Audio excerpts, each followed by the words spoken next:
Ευχαριστώ πολύ. Λοιπόν, ο κύριος Μπρέντα, στον οποίο απευθυνθήκατε, είναι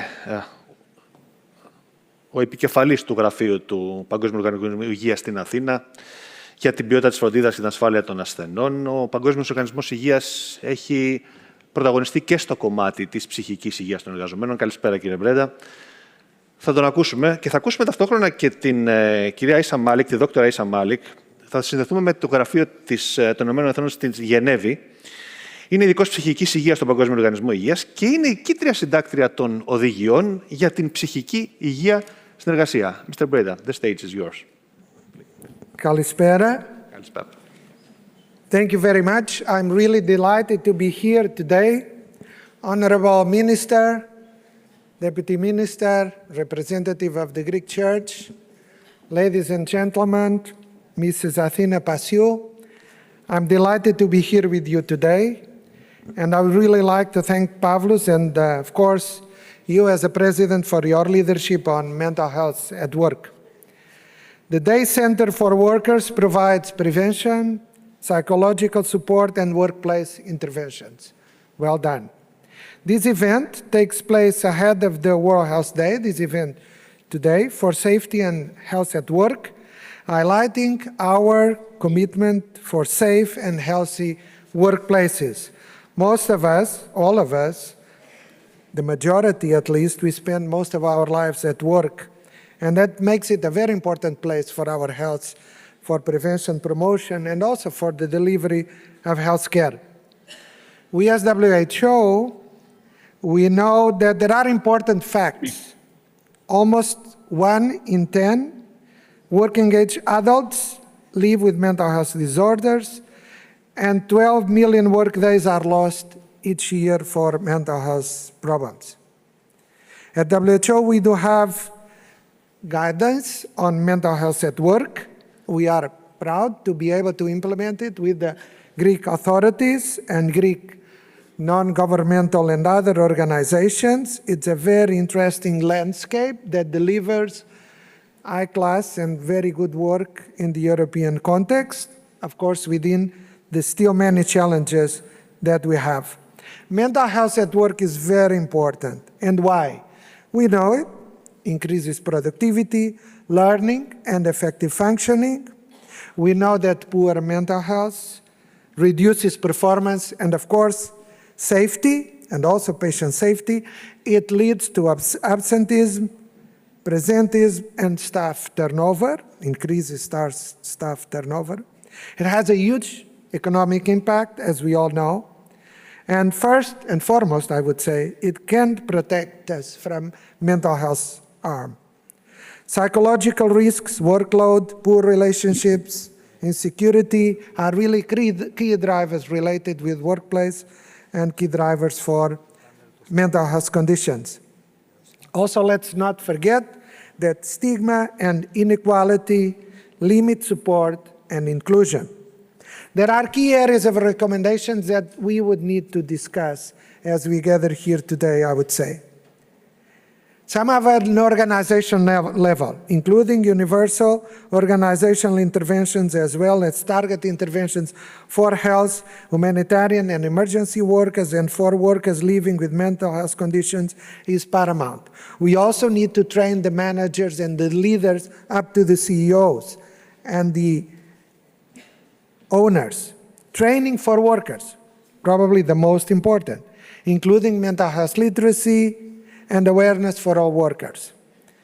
Also, for those in health, humanitarian, and emergency roles, which are many times suffering from mental health conditions and challenges that can lead to that as well. There are, of course, also very important individual interventions that include that are important in the context of the recommendations in terms of addressing mental health. Important to look into when we return to work, when we're looking for employment, and here addressing mental health issues is really very, very important. In Greece, progress has been made. Mental health at work in Greece is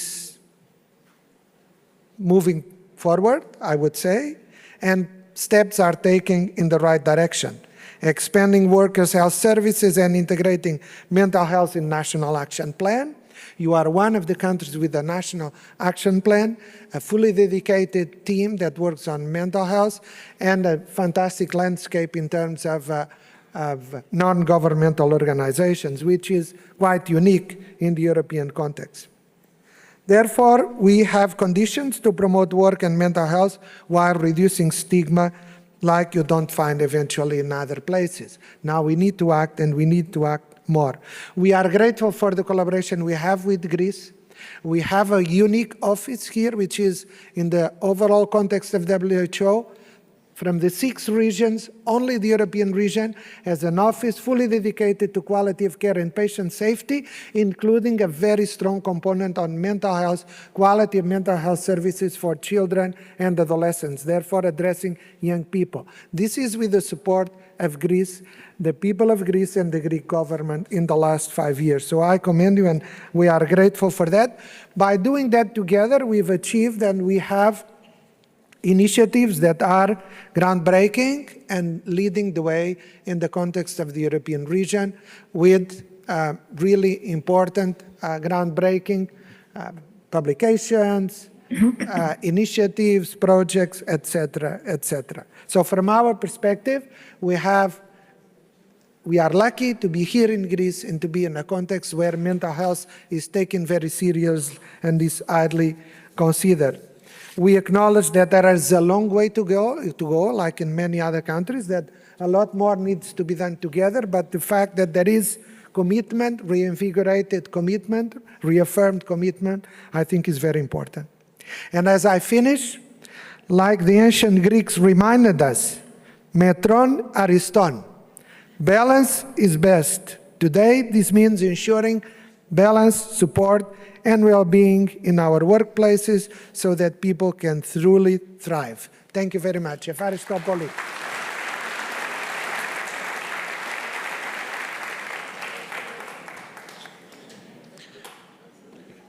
Your Greek is almost perfect, Mr. Breda, I have to say. Dr. Malik, greetings from Athens. The stage is yours. Thank you so much. I hope you can hear me. Yes, we hear you perfectly. Wonderful. Well, I'm very happy to be here. Honourable ministers, representatives of the Greek Church, and all distinguished guests. It gives me huge pleasure to join you. And I'm sorry I am not there in person. I am here in Geneva, where I work for WHO headquarters. My sincere thanks to Thalpos for the invite and for my colleagues at the WHO country office in Greece for continuing to championing mental health at work. Colleagues, just to let you know, I'm experiencing an echo when I talk, and so I may talk more slowly to manage the echo. We'll try to fix that. Thank you so much.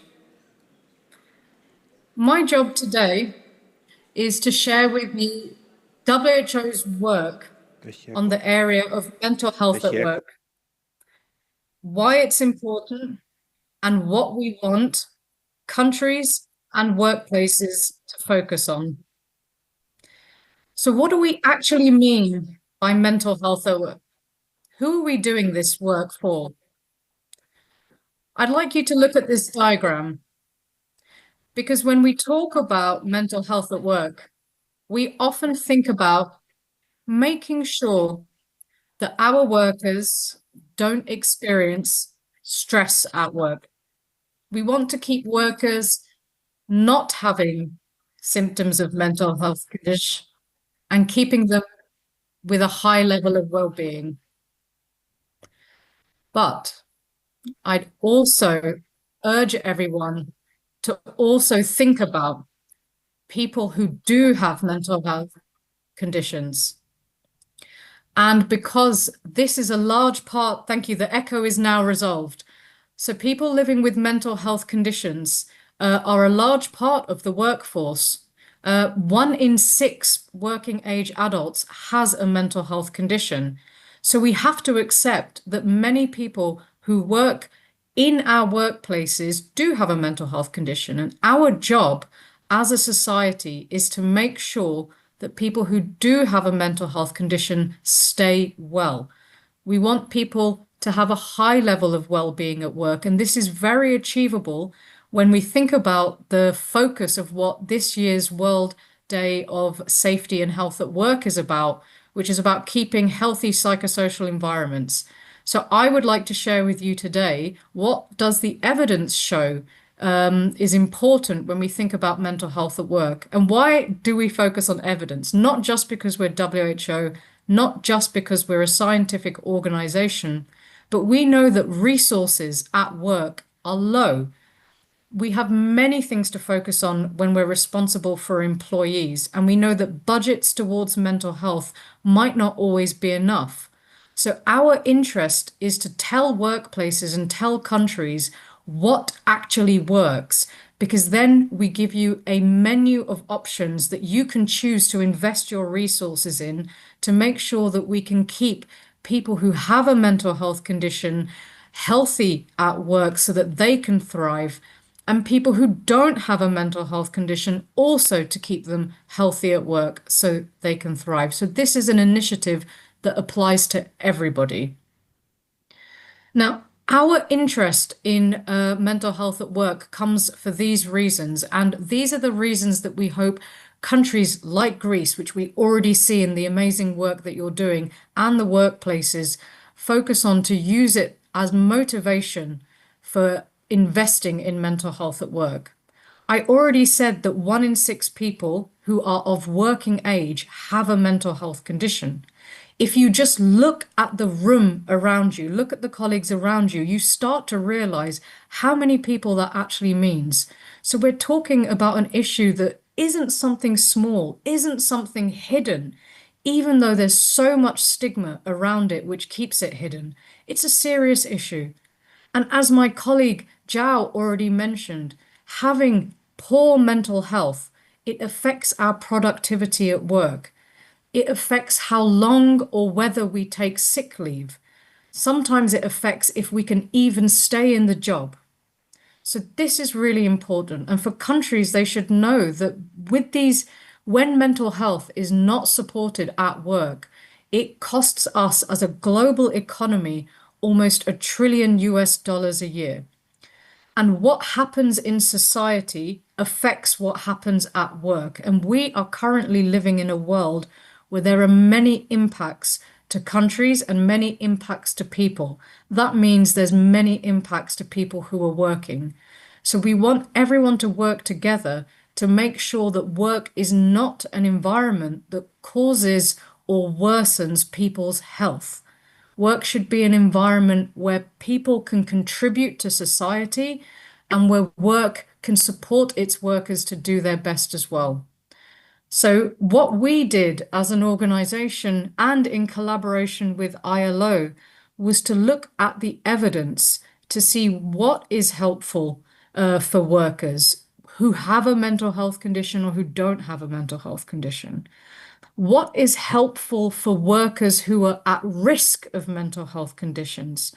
And these are workers that can be very diverse, and it's important for countries to know who are at-risk workers. And a good example is health workers or workers who work in emergency services or the humanitarian sector because of the kind of pressure they face.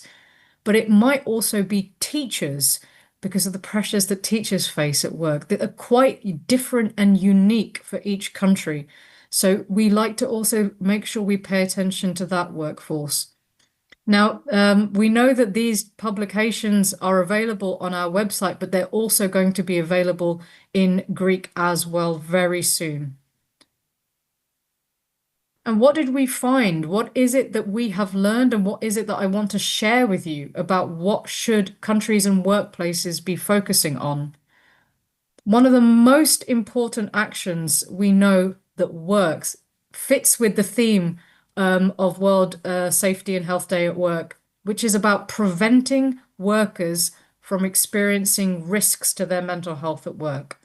So this is about identifying what are the risks in your workplace that are causing high stress for your workers. Is it long working hours? Is it many, many deadlines very quickly at once? Are there difficulties with behavior at work? Do workers feel like they have a sense of control and autonomy and ownership over what they're doing? Are workers stressed or benefiting from the introduction of new technologies in the workplace? Each workplace has its own particular risks, and we would like for employers to identify those risks at work, and then once they've identified them, to be able to address those risks in a way that creates balance. Addressing the risk so that the employer and the workplace can still have the productivity and the economy that it wants as an industry, as a workplace, but also allowing workers to reduce their stress and to feel healthier at work so that they can contribute to the business. So this is why we have such a big focus on preventing these psychosocial risks at work. And there is a lot of information available from my colleagues at WHO and at ILO on this area. The second area that we really want workplaces to focus on, because this is where we saw the evidence really shined, is this idea of protecting your workers. And one of the strongest things we can do to protect workers' mental health is to make sure that managers are the right managers, and that managers have been trained to be people leaders who know how to support an employee who is experiencing a mental health condition. Now, we know many of us get promoted to be managers because we're really good at our jobs, or because we've been there a long time and it's time for us to have a promotion. But that doesn't mean that we are prepared for the people leadership that is needed. So this is why WHO is saying managers should receive a training so that they can support workers to not experience too many risks to their mental health, and so that they can support workers who might have a mental health condition. And here now at WHO, we are so convinced by the evidence on managers that we are developing a manager training that we hope to make available in the next 12 months so that countries would be free to use it. And also, what we can do to protect workers is to reduce stigma at work and to make sure our employees know their own signs for if they're experiencing distress. Because not everything is an employer's responsibility. We as people need to also take responsibility for our own health. And we can only do that when we recognize our signs for feeling distressed and know where we can go to get help. And actually, one of the most effective things we can do at work or anywhere to reduce stigma for mental health conditions is to meet someone with a mental health condition. So often we see workplaces where the CEOs or senior managers might step forward and say, hey, I'm someone that struggled with my mental health. And this can have a really big impact on changing the culture of stigma that might exist around mental health. And then finally, our key area of evidence is around making sure that workers who have a mental health condition and who have the right in a country to do so can receive what we call reasonable adjustments or reasonable accommodations to their work so that they are able to participate in work to their capacity. And it's also making sure that people who have to take sickness absence because of mental health are supported by the employer, by the health system or the social care system to be able to return to work and stay returned to work. Because ultimately we know that evidence shows that being in a good workplace is actually far stronger for your mental health than psychiatric care on its own. It's a really astonishing piece of information, and it shows how important work is to our identities and to mental health. I'll finish shortly. It's again just to let you know that we are developing this manager training for mental health, which we hope will be available in 12 months. And I think there are many trainings already available in Greece and in other parts of the world, but this is to give you an idea of what the topics are going to be in our training, because it's probably quite similar to some of the trainings that you have. And we got this information by looking at the evidence and saying, what are the most effective topics in manager trainings? Because we know when we train managers, workers are more likely to change their behavior and get help. Managers' knowledge increases and managers' confidence to support their employees increases. So our training includes some basic information on mental health at work. We're going to support managers on how do you prevent those risks to mental health at work.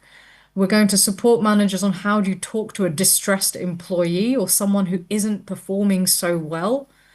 How do you support workers with a mental health condition? And ultimately, because managers face the biggest amount of pressure because they're responsible for a lot, is how can managers look after their own mental health?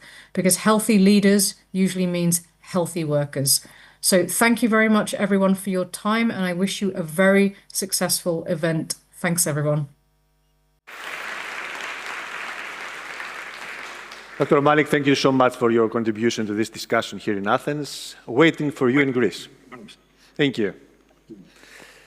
Κυρίες και κύριοι, η κυρία Μάλικ είπε κάτι το οποίο νομίζω ότι είναι και η ουσία της όλης συζήτησης σήμερα, ότι ο εργαζόμενος δεν πρέπει να πηγαίνει στη δουλειά του για να φεύγει ψυχικά επιβαρημένος, αλλά πρέπει να πηγαίνει στη δουλειά του για να ολοκληρώνεται ως άνθρωπος και να προσφέρει έτσι ως πιο ολοκληρωμένος άνθρωπος στην ίδια του την εργασία.